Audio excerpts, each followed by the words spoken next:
الاخوان، نشكركم اولا على حضوركم في هذا اللقاء اللي كنعتبره مهم داخل حزب الاثاره والمعاصره. كيف ما كتعرفوا حنا نحتفل ب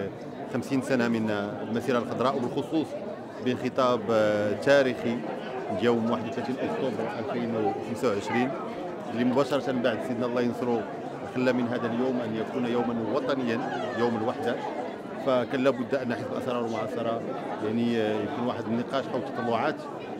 هذا الاجراء او هذه الاعتبارات الجديده، هذه الاختيارات الجديده، هذه الاعترافات كذلك القانونيه الجديده على الصعيد. نتكلم هنا عن القرار ديال مجلس الامن، وناخذ بعين الاعتبار جميع التطورات اللي عرفها بالطبع عرفتها القضيه الوطنيه، حتى في المصطلحات وفي الطريقه ديال النقاش حول تطور القضيه الوطنيه بالنسبه للدبلوماسيه الحزبيه او الدبلوماسيه البرلمانيه. كان لابد ان يعني ناخذوا شويه ديال الوقت باش نناقشوا، باش نديروا واحد القراءه داخليه لهذا التطور اللي عرفوا المغرب واللي عرفت القضيه الوطنيه، باش انذاك المناضلات ومناضلين حزب الاثاره والمعاصره، البرلمانيات والبرلمانيين اللي كيشاركوا في منتديات دوليه يكون عندهم يعني هذه وجهه نظر بعد ما بعد 31 اكتوبر. أنا هنا موجود للمشاركة في هذه الندوة الوطنية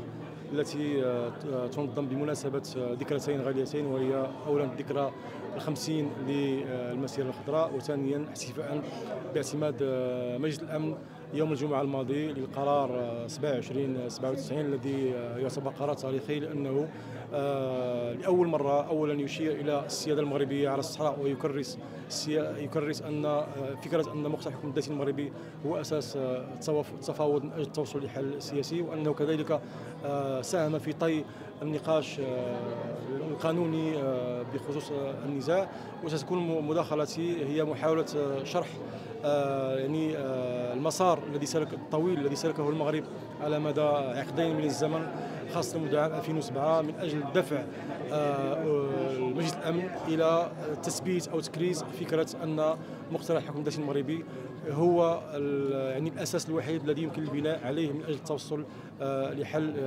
سياسي لهذا النزاع. وكذلك سأحاول أن نفكر يعني نظرة للمستقبل، وأن نستشرف المستقبل، وكلنا أمل في أنه بعدما ساهم القرار 2797 في طي النزاع من الناحية القانونية، أن الطرف الآخر الذي يدعم الانفصال أي الجزائر أنها تلتقط الرسائل التي تضمنها مشروع القرار، وأنها تفهم على أن المناخ السياسي الدولي لم يعد يقبل بوجود